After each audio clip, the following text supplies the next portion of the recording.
tahun 2023, Netflix, dua orang atlet amatir yang baru saja ingin merintis karirnya di dunia tinju, terjebak masalah hutang piutang kepada rentenir gangster yang sangat buas dan kejam. Di saat terdesak, mereka mendapat bantuan dari pria tua bekas legenda rentenir gangster dan diminta menjadi pengawal usaha pria tua ini. Dua pemuda ini hanya bisa bertahan dengan teknik tinju mereka, melawan bos rentenir gangster yang berkuasa dan haus darah.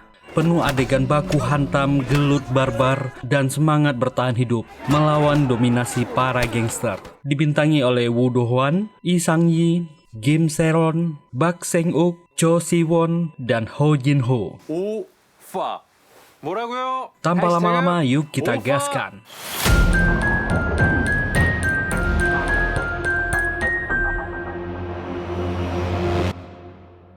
Tahun 2022, Sasana Tinju Sanam. Seorang pria muda yang bernama Kim Gon-woo sedang berlatih dengan fokus, menggunakan semua teknik pukulan terbaiknya.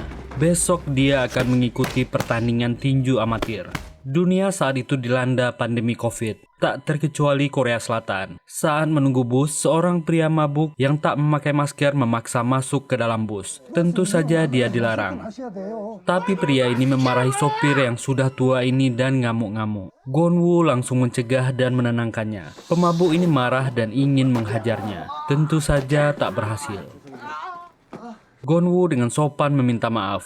Para penumpang lain memujinya. Gon-woo hidup dengan ibunya. Dia adalah anak satu-satunya. Ibunya adalah pengelola kafe yang menyewa tempat kecil di Sanam. Dia tahu kesulitan ibunya yang meminjam uang untuk membayar sewa tempat itu. Itu membuat pria muda ini lebih fokus di karir tinjunya. Hanya itulah yang bisa dia lakukan. Inilah anjing-anjing pelacak. Akibat resesi COVID, banyak gedung-gedung yang terlantar pembangunannya. Pemodal mengalami kebangkrutan dan para pekerja terpapar sakit. Bangunan setengah jadi itu tentu saja berbahaya bagi warga. Orang ini adalah Direktur Hong, pewaris tunggal Il Group, yang kebetulan gedung hotelnya sedang terbengkalai bangunannya. Dia kekurangan dana untuk melanjutkan pembangunan hotelnya. Bank sudah menyediakan pinjaman 400 miliar won, tapi itu tak cukup untuk melanjutkan pembangunan. Direktur Hong kekurangan 100 miliar lagi untuk melanjutkannya. Tentu saja deadlock. Bank tak mau menambah jumlah pinjaman. Perwakilan dari pihak balai kota mempunyai solusi.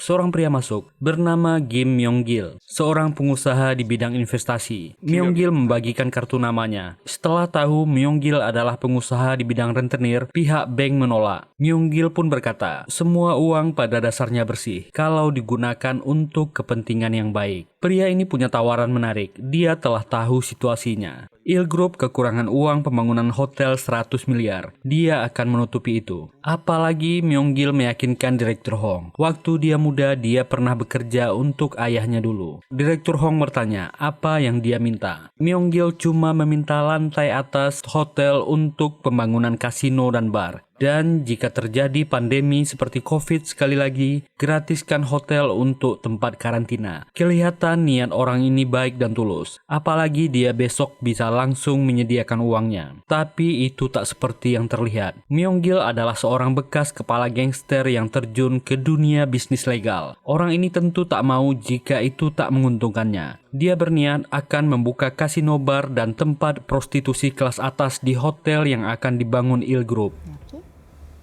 Dan ada bekas luka yang mengerikan di wajah pria ini. Pengalamannya di dunia gangster tentu tak main-main. Besoknya turnamen tinju pemula nasional 2022 Korea diadakan. Acara yang harusnya penuh penonton terasa sepi karena sesuai peraturan tak boleh ada penonton. Pertandingan pertama, salah satu atlet berbakat lainnya, Hong Woo-jin, atlet muda bekas marinir.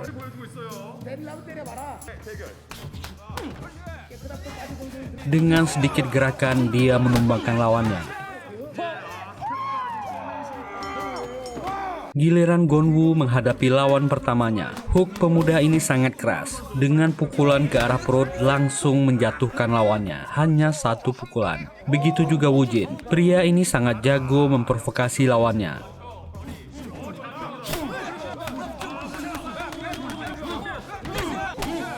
Lawan kedua tumbang. Dan Gonwoo juga menghajar lawan berikutnya dengan satu pukulan hook kiri yang sangat keras.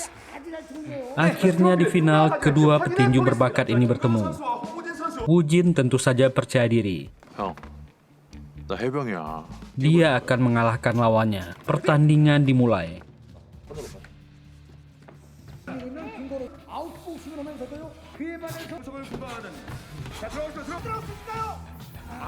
Kedua petinju muda ini sama-sama berbakat.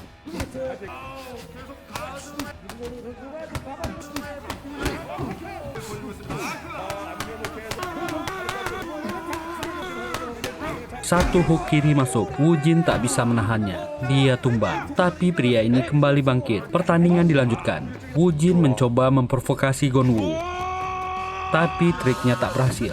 Hook kiri Gonwoo masuk. Dia mencium kanvas dan tak sanggup bangkit lagi. Itu sangat keras. Woojin KO.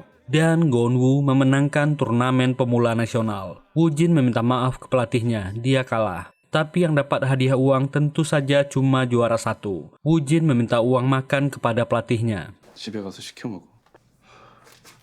Di luar tak sengaja Woojin bertemu dengan Gonwoo. Gonwoo menyapanya, mengajak Woojin makan bersama. Awalnya Woojin menolak, tapi karena memang perutnya lapar, dia mengikuti Gonwoo. Mereka mulai berbincang. Woojin baru tahu pemuda ini hanya akan memakai 100.000 won uang hadiahnya. Sisa uang hadiah 10 juta won untuk ibunya membayar sewa kedai. Woojin menambahkan uang yang dia punya. Traktir dia daging sapi hari ini. Kedua pemuda ini mulai berbincang dan mulai dekat satu sama lain. Woojin ingin tahu kenapa pukulan Gonwoo sangat keras. Pemuda ini mengaku melatih kedua tangannya memukuli ban bekas. Woojin simpati kepada Gonwoo yang berbakti kepada ibunya dan membantu ibunya mengirimkan makanan. Mereka saling menceritakan latar belakang masing-masing. Woojin ayahnya adalah petinju nasional peraih olimpiade, tapi dia tak bisa menyamai prestasi ayahnya dan diusir dari rumah. Woojin yang lebih tua 2 tahun dari Gonwoo meminta dipanggil Hyung. Apalagi keduanya juga jebolan wajib militer di marinir. Kedua orang ini saling memberi hormat.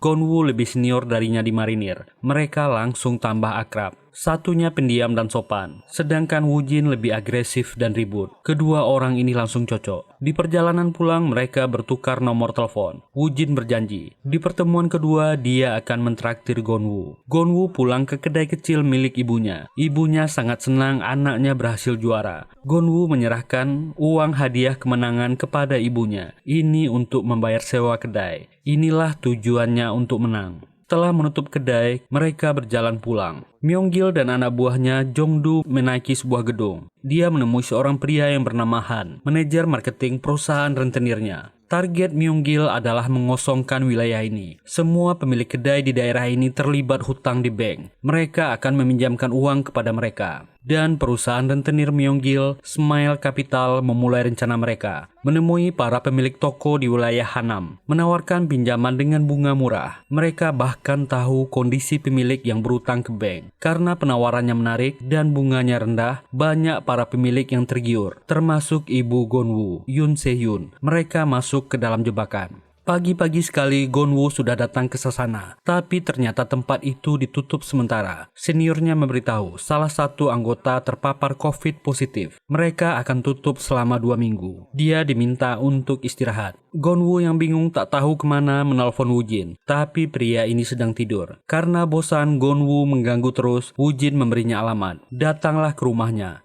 Di perjalanan mencari alamat, tak sengaja Woojin melihat pria yang sedang dikejar seseorang. Karena mengira itu maling, dia ikut mengejar.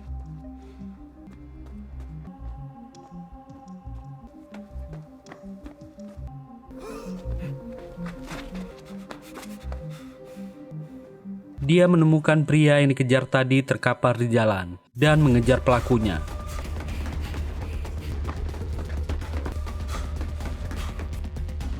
Tapi justru Gonwoo lah yang disentrum. Ternyata orang ini seorang gadis. Dia meminta Gonwoo tak ikut campur. Dia tak tahu apa-apa. Gadis ini memaki-makinya. Sebuah tempat yang terletak di pasar antik lama.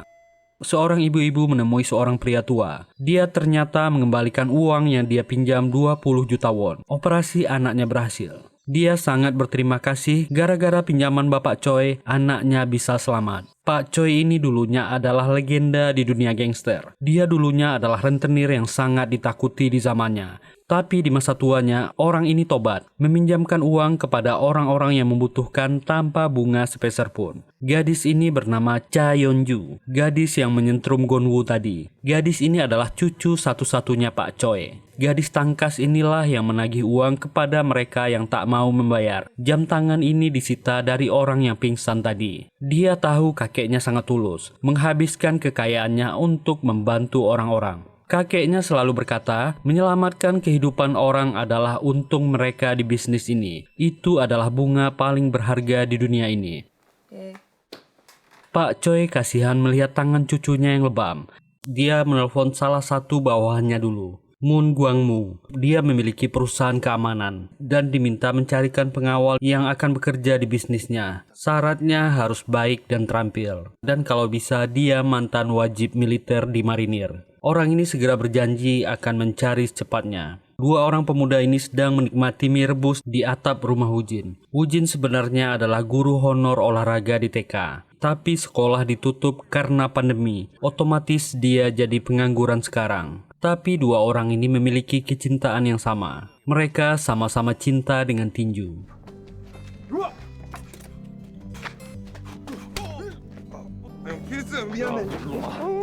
Smile Capital berpesta. Strategi mereka mengambil komplek pertokoan di Hanam sukses besar. Apalagi Myonggil punya orang dalam di balai kota, orang yang bernama Baek ini.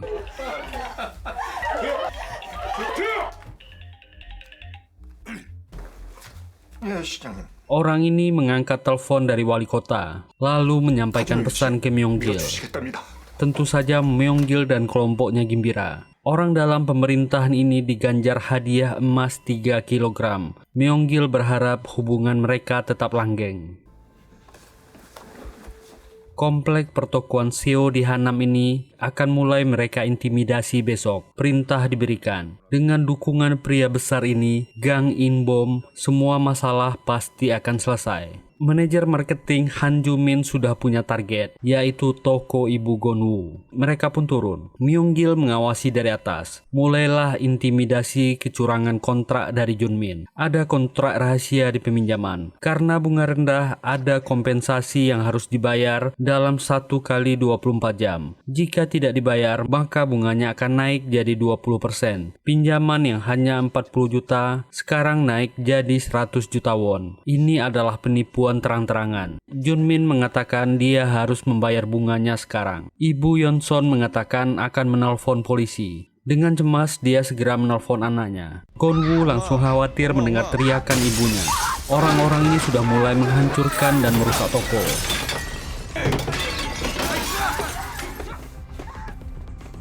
Dengan sekuat tenaga, Gonwoo berlari menuju toko ibunya. Dia sampai, tapi langsung dihalangi oleh orang-orang ini. Ketika melihat ibunya ditindas, Gonwoo pun mengeluarkan teknik tinjunya dan menghajar para gangster ini.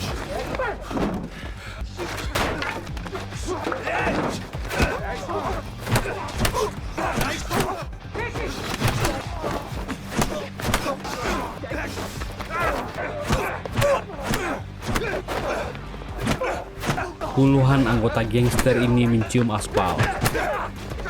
Tinju Gonwoo sangat cepat.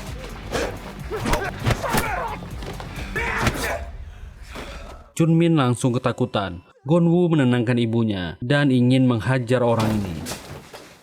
Tapi Byom dan Myonggil datang ke sana. Myonggil dengan tenang mengatakan ibunya telah meminjam uang kepada mereka. Sekarang bayarlah. Gonwoo ingin orang-orang ini membayar kerusakan toko. Myonggil memberi kode kepada bom pria besar. Gonwoo mengangkat tinjunya dan menghajar bom.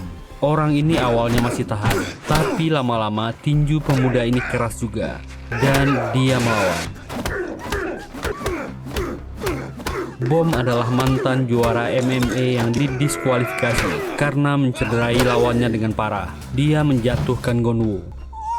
Tapi anak muda ini masih berdiri dan membalas.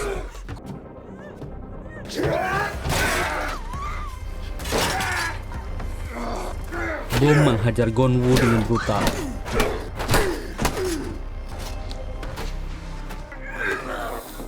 dan membuatnya jatuh. Myonggil menghentikannya. Dia suka melihat pria yang gigih, menawarkan Gonwoo menjadi anak buahnya.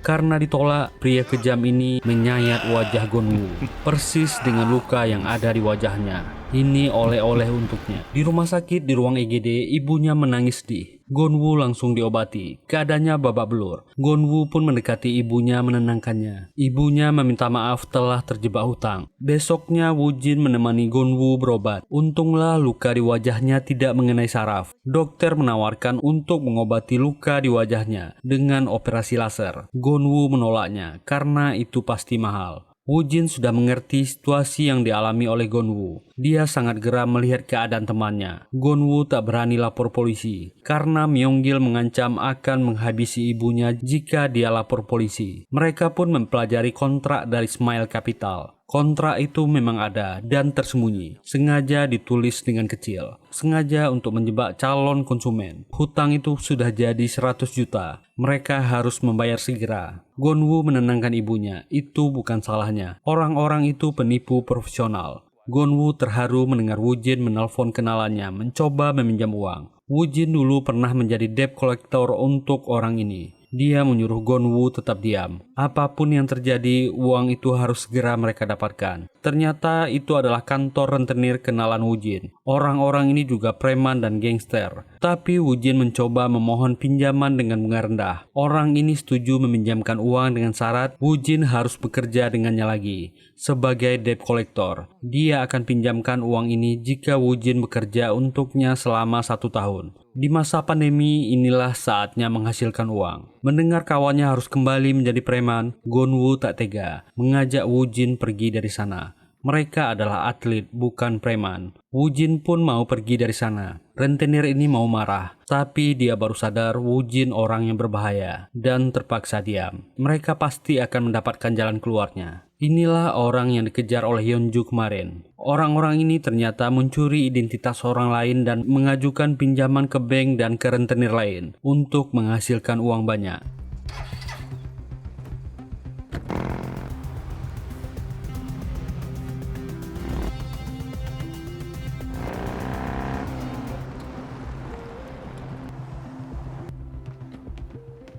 Gadis ini mengikuti ke dalam sebuah kantor yang besar. Ternyata orang yang bernama Jo Myung ini juga kaki tangan Smile Capital. Dia menemui Han Woojin dan menyetorkan uang. Hyunju mengambil foto identitas orang ini. Gwangmu memulai perekrutan calon pengawal untuk Pak Choi. Ada 3 orang yang terpilih. 1 orang langsung gagal karena 30 menit menunggu dia membuka maskernya. Orang kedua juga diusir karena membuka maskernya. Orang ketiga kelihatannya punya prospek, berlatih Aikido dan Judo. Tapi dia punya cedera lutut dan dibebas tugaskan dari wajib militer. Dia juga tak lolos. Tak terima orang ini memarahi Mongyu. Ternyata Mongyu dulunya juga marinir angkatan senior di wajib militer. Tak sengaja dia mendapat telepon dari juniornya Woojin yang meminta kerja. Kedua orang ini langsung berlari dengan sekuat tenaga ke tempat Mongyu. Mongyu pun menceritakan latar belakang orang yang mencari pekerja sebagai pengawal pribadi ini. Orang ini dulunya adalah tangan kanan orang paling kaya di Korea. Dialah yang mengatur investasi paling besar di Korea dan memberi nasihat, baik-baiklah nanti jika diterima. Dia akan merekomendasikan mereka berdua. Mereka punya harapan baru sekarang. Hyunju pulang ke rumah dan melaporkan penyelidikan kepada kakeknya. Dia sudah mengikuti gelandangan itu. Ternyata orang itu mencuri identitas para gelandangan lain dan menyerahkan ke orang Smile Capital. Pak Choi yakin ini dirancang oleh orang yang paham aliran uang. Gelandangan itu hanya pion. Jadi pasti Smile Capital sedang menipu para rentenir kecil. Smile Capital tahu para rentenir kecil tidak akan bisa lapor ke polisi. Pak Choi meminta Hyunju berhati-hati. Dia berencana akan merekrut orang untuk membantunya. Tapi gadis ini menolak. Sementara Myonggil meminta anggotanya Jongdu mencari info. Mereka belum mendapat kabar soal investasi 100 miliar won untuk pembangunan Hotel Il Group. Pak Choi keluar dari rumah, memeriksa resume milik Gonwoo. Anak ini akan menjadi kandidat yang baik. Tapi ketika memeriksa resume milik Woojin, dia menemukan orang ini pernah menjadi debt collector. Pria yang bernama Oh, asisten ketua Choi, memberi saran agar dia merekrut keduanya. Pak Choi ingin bertemu dengan Gonwoo dulu. Restoran sushi ini milik pria bernama Hwang Yangjong. Dia mempersilahkan Gonwoo untuk masuk, tapi Woo Jin belum bisa. Dia harus menunggu.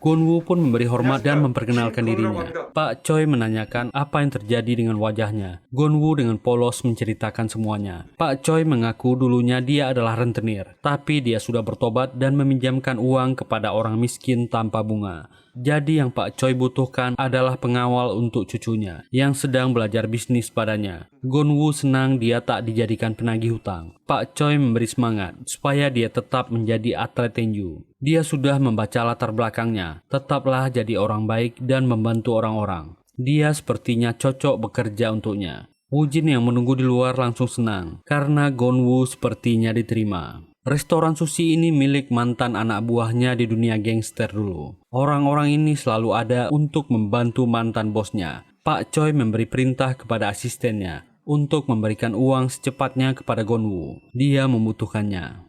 Gonwoo mengajak Woo Jin untuk makan di rumahnya. Ibu Yeonsu senang karena Woo Jin sopan dan baik. Saat makan malam pintu mereka diketuk.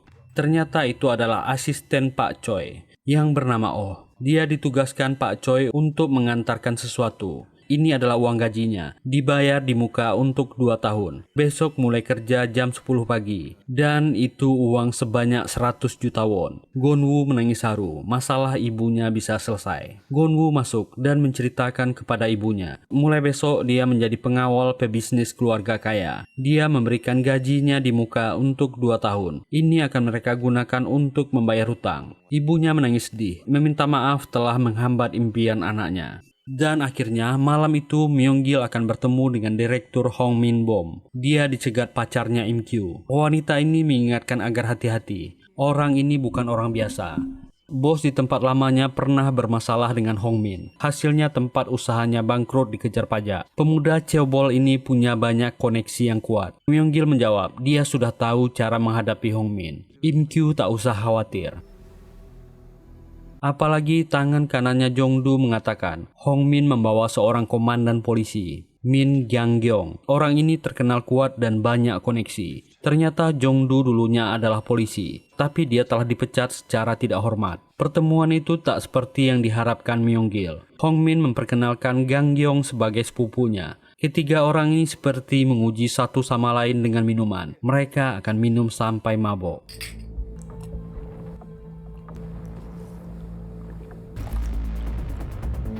Suasana jadi memanas. Ternyata Hong Min sudah menyelidiki latar belakang Smile Capital, termasuk pajak dan asetnya. Mereka saja tak punya 50 miliar. Hong Min tak percaya dia punya uang. Apalagi Myung-gil telah berbohong kepadanya. Ayahnya tak pernah punya pegawai yang bernama Kim Myung-gil. Pertemuan hari itu tak sesuai harapan yang diinginkan bos gangster ini. Gang-yong sudah tahu latar belakangnya. Mereka tak akan bekerja sama dengan gangster. Seharusnya dia jangan main-main dengan keluarganya. Hong Min mengancam Myung-gil, lalu pergi dari sana. Myung-gil menahan emosinya. Dia sangat marah. Dia memerintahkan Jongdu untuk memulai plan B, cari kelemahan Hong Min yang besar. Besoknya sebelum jam 10, kedua pemuda ini bersemangat dan pergi ke kantor Pak Choi. Woo Jin ternyata ingin ikut bekerja di sana juga. Dia akan meyakinkan Pak Choi agar diterima. Biarkan dia yang bicara. Pak Choi senang anak-anak muda ini tepat waktu. Mereka segera memberi hormat. Gonwoo sangat berterima kasih. Dia sudah membayar hutangnya. Dan Woo Jin langsung bicara panjang lebar. Dialah mentor Gonwoo dan punya pengalaman bekerja di bidang ini. Dia memohon diberi kesempatan untuk bekerja di sini.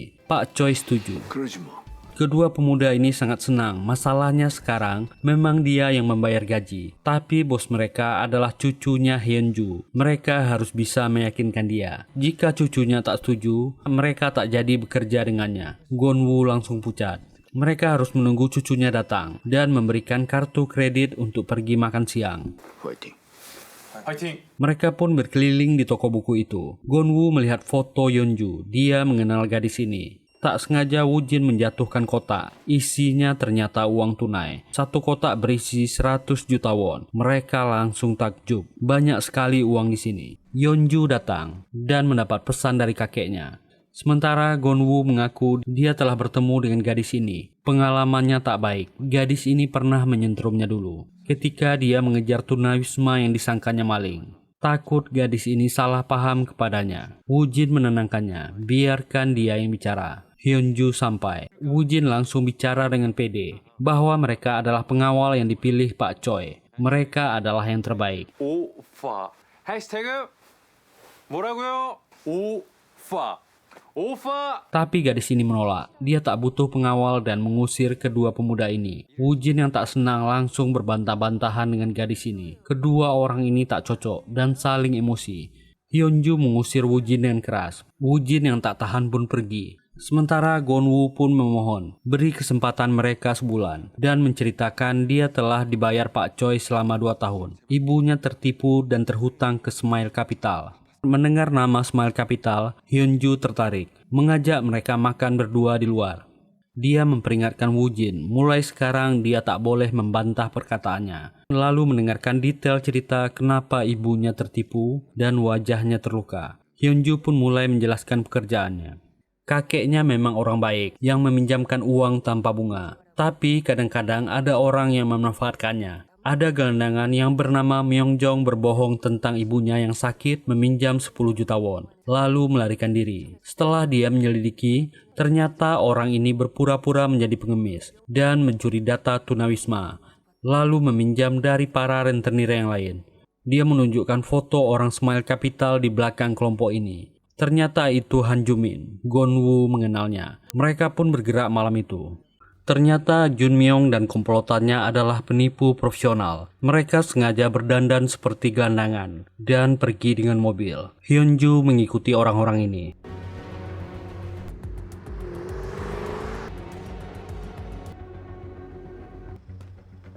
Mereka berdua mengikutinya memakai masker dan topi. Komplek pertokoan bawah tanah. Di tempat inilah banyak gelandangan berkumpul di sana. Orang-orang ini mengumpulkan identitas dari para gelandangan. Mereka akan menyamar jadi orang-orang dari asosiasi tunawisma. Mengatakan akan ada bantuan dari pemerintah sebanyak 300.000 won. Dia hanya perlu menyerahkan kartu identitas. Tentu saja gelandangan ini setuju. Uang akan dikirim mulai minggu depan. Gonwoo melapor, komplotan ini sudah mendapatkan 4 identitas. Orang yang mereka bangunkan berikutnya ternyata telah mereka tipu. Kakek tua ini marah meminta kembali kartu identitasnya. Orang-orang ini menghajar Pak tua ini. Kedua pemuda ini sudah diminta tak ikut campur. Tapi Gonwoo tak terima melihat Pak tua ini disiksa. Dia berlari dan menghajar orang-orang ini.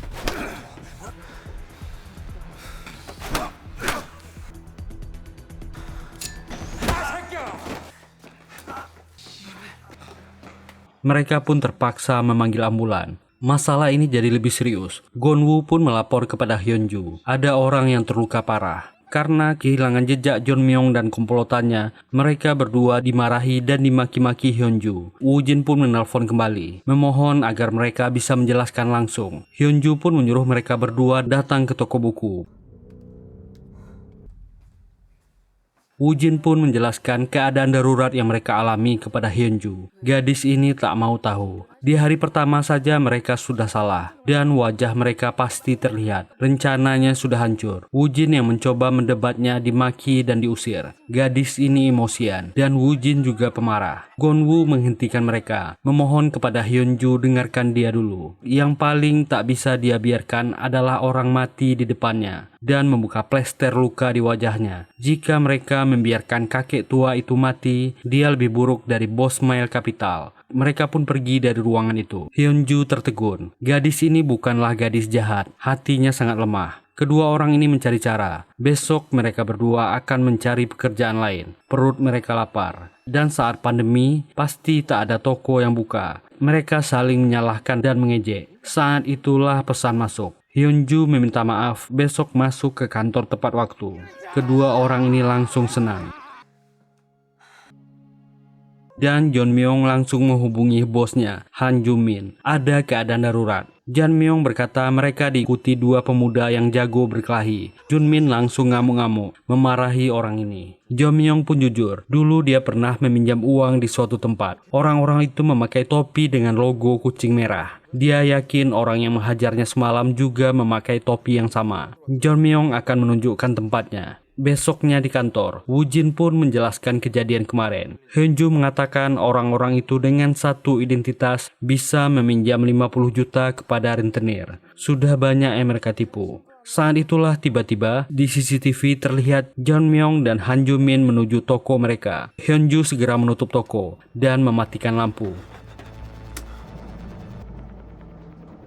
Jun Min heran, bagaimana bisa toko buku menjadi tempat rentenir. Dia memeriksa tempat itu. Itu benar-benar toko buku. Dia menyuruh orang ini menendang pintu sebelah dan bandingkan dengan toko ini. Toko buku itu memiliki pintu dari besi. Jun Min sangat yakin tempat ini adalah brankas dari para rentenir. Pasti banyak uang di dalam. Kedua orang ini pun pergi. Hyun Joo menduga karena Jan Myung sudah pernah kesini meminjam uang, dialah menunjukkan tempat ini kepada orang Smile Capital. Pak Choi dan asistennya datang. Apa yang mereka lakukan? Dia melihat mobil putih di depan. Kenapa orang-orang itu bisa ke sini? Tugas apa yang mereka lakukan? Pak Choi sudah menyuruh Hyun Joo tak menagih lagi kepada Jon Myung. Tapi Hyun Joo yakin dia harus menangkap Jan Myung. Makin banyak orang-orang miskin terluka karena kakeknya bekerja setengah-setengah. Gadis ini menyalahkan kakeknya. Selama orang-orang ini ada, uang orang miskin akan masuk ke kantong mereka. Hyun Joo pun menyuruh Gon Woo membuka perbannya dan mengatakan orang yang melakukan ini bos Smile Capital. Pak Choi tercengang. Gon Woo menjawab orang itu juga mempunyai luka yang sama di pipi kanannya. Pak Choi langsung kaget, menyuruh mereka bertiga keluar. Dari reaksinya, Pak Choi pasti sangat kenal dengan Myung-gil. Dia menyuruh Pak Oh untuk memeriksanya. Karena Hyun Joo nampak sedih, mereka berdua mengajaknya makan di buffet. Dia akan mentraktirnya. Karena dia belum gajian, Hyun Joo lah yang akan mentraktir mereka. Mereka pun makan di restoran itu. Kedua orang ini penasaran, apakah benar dia cucu kandung Pak Choi. Ternyata Hyun Joo mengalami masa lalu yang menyedihkan. Dulu dia sakit parah waktu kecil. Setelah sembuh, ayahnya meninggal dan dia dimasukkan ke panti asuhan. Karena tak betah, dia berpindah-pindah tempat, bahkan sempat menjadi gelandangan. Di umur 15, dia masuk ke panti milik Pak Choi. Dan Pak Choi sangat perhatian kepadanya, mengajarinya bisnis bela diri. Sejak dia tamat kuliah, dia pun ikut membantu bisnis kakeknya. Kedua orang ini pun sangat yakin Pak Choi orang yang baik. Mereka pun bertekad akan melindunginya dan membantunya apapun yang terjadi. Karena saat Gon Woo putus asa, hanya Pak Choi yang membantunya. Tak terasa Hyun Joo masuk ke lingkaran pertemanan kedua orang ini. Mereka bertiga pun jadi lebih akrab. Myung-gil sedang berada di atap gedung, memandangi gedung yang sedang dibangun Il Group. Tujuannya adalah 100 miliar won per tahun. Karena pandemi, tempat perjudian Macau ditutup. Semua orang kaya Korea akan bermain judi di sini. Dan mereka akan merekam kegiatan mereka. Laporkan ke polisi sebagai tempat judi ilegal. Lalu ambil alih hotel Il Group. Orang ini sangat licik. Direktur Il Group Hong Min sedang dalam perjalanan menuju kantornya. Dia mampir ke tempat pencucian mobil yang telah diawasi oleh para gangster.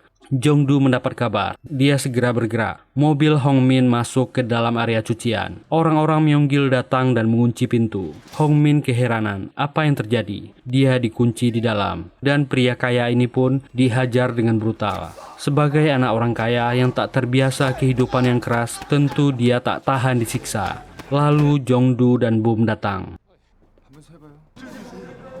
Jong-do membuka maskernya, menyapa Hong Min. Hong Min kaget. Ternyata dia dikerjai oleh Myung-gil dan anak buahnya. Dia kembali dihajar lebih keras. Jong-do mengatainya karena sudah kurang ajar kepada bosnya. Hong Min tak bisa melawan. Orang-orang ini akan mengambil videonya, membuatnya telanjang seakan-akan dalam skandal. Karena Hong Min menolak, dia disiksa dengan barbar.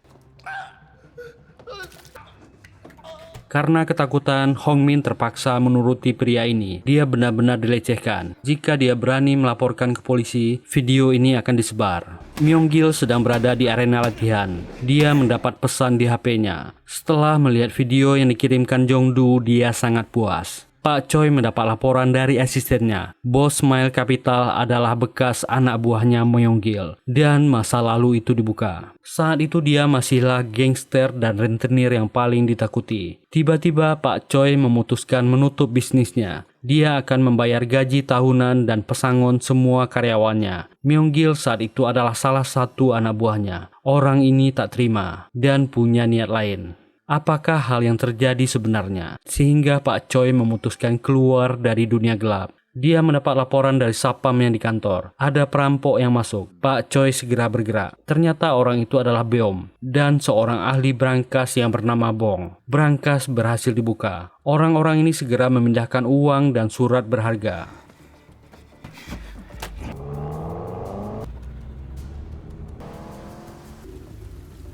Pak Choi bergegas naik. Satpam ini sudah menghentikan lift.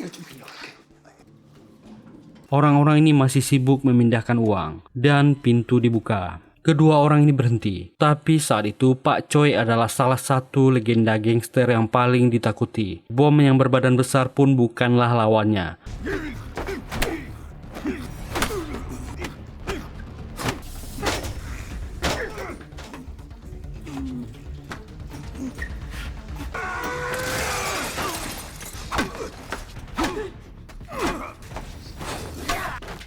Kedua orang ini dihajar. Bong dipaksa mengaku siapa yang menyuruhnya. Saat itulah Myong-gil datang, membokong Pak Choi dan menusukkan pisau.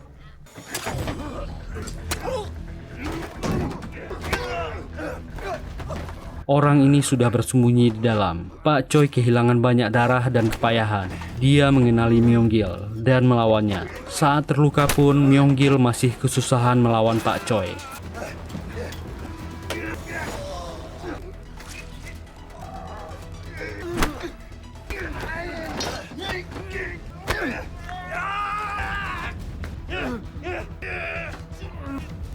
Wajah Myong-gil Pak Choi lah yang melukainya. Bom yang terbangun menghajar Pak Choi dengan brutal dan melemparkannya keluar jendela. Mereka mengira Pak Choi pasti tewas, mengosongkan semua barang berharga dan berniat membakar kantor itu. Bom pun melihat ke bawah, ternyata Pak Choi sudah menghilang. Mereka pun panik, Bom disuruh mencarinya dan tempat itu dibakar. Peristiwa itulah yang membuat Pak Choi Tae-ho tak bisa berjalan lagi. Pak Choi menemui Yeonju dan memberi perintah untuk menghindari John Myong dan orang-orang Smile Capital dan pindahkan semua aset di toko buku. Yeonju masih penasaran kenapa ini terjadi. Pak Choi memohon, dia sudah tua dan lelah. Dia tak bisa menghadapi orang-orang ini. Sekali ini menurutlah kepadanya. Yeonju terpaksa setuju. Gyeongmil mengambil kunci dari brankas pribadinya dan keluar dari apartemen dengan bom. Dengan supercarnya mereka menuju pelabuhan. Tempat ini adalah kontainer pribadi miliknya. Disinilah dia menyimpan asetnya yang paling berharga. Itu adalah batangan emas. Orang ini selalu menukar asetnya ke dalam bentuk batangan emas. Setiap batang bernilai 500 juta won. Jika bisnisnya gagal di Korea, dia tinggal lari ke luar negeri dan hidup seperti raja. Ternyata Beom adalah adik Myong-gil. Dia akan selalu membawanya. Besoknya, dua pemuda ini mengajak Hyunju untuk makan di restoran kenalan Woojin. Tapi ternyata, keadaan di dalam sangat berantakan. Bibi Jun, pemilik kedai, menangis kepada Woojin. Dia berhutang kepada rentenir. Ternyata rentenir itu adalah kenalan Woojin yang mau meminjamkan uang kepada Gonwoo dulu. Dia mengaku kena tipu dan kehilangan uang banyak. Meminta Woojin tak ikut campur. Woojin menceritakan ke Yeonju, rentenir ini kemungkinan ditipu oleh Smile Capital. Dia mengalami kerugian 500 juta won. Tapi Yeonju ragu, karena kakeknya sudah melarangnya. Mereka tak boleh terlibat dengan Smile Capital. Tapi jika ini berhasil, mereka akan menangkap Myeonjong. Dan para rentenir yang ditipu akan memberikan hadiah besar. Woojin langsung semangat. Uang itu bisa dipakai untuk membantu Bibi Jun. Mereka memutuskan bekerja sama untuk menangkap kelompok ini. Malamnya mereka mengintai di tempat di mana Myeonjong dan kelompoknya terakhir terlihat. Salah satunya melihat di atas, melihat mobil Yeonju yang mencurigakan. Orang ini menelpon Junmin. Orang yang mereka curigai sudah datang. Mereka akan menjebak orang-orang ini dan menyiapkan puluhan anggota. Akhirnya 3 orang ini bergerak dan memancing kelompok Gonwoo.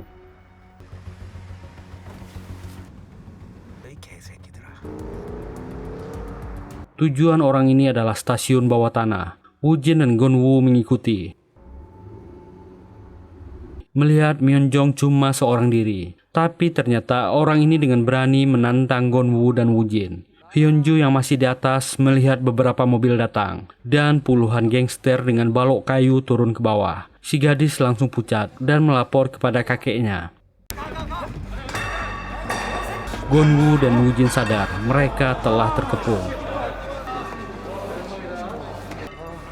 Dan tak ada pilihan lain, ayo bertarung. Han Ju-min melihat salah satunya adalah pemuda anak pemilik kafe. Dia segera menelpon anggotanya untuk mencari alamat rumah Gon-woo, culik ibunya. Dan pertarungan berat sebelah yang brutal itu dimulai.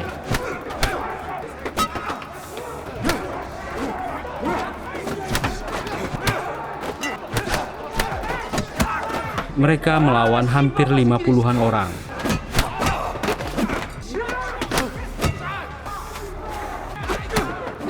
Tapi kedua pemuda ini dengan teknik tinju briliannya sulit dikalahkan. Satu demi satu kelompok gangster ini dijatuhkan.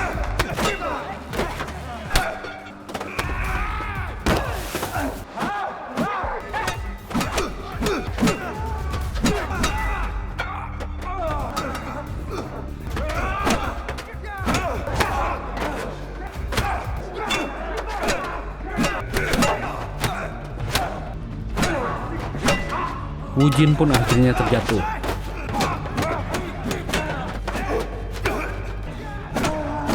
Saat terdesak itulah Gon-woo dengan teknik tinjunya yang luar biasa melawan.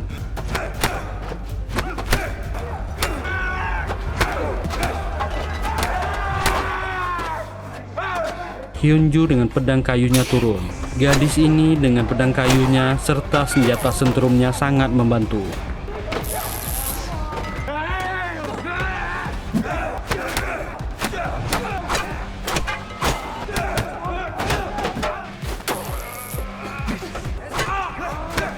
Dia adalah jagoan kendo yang cukup handal.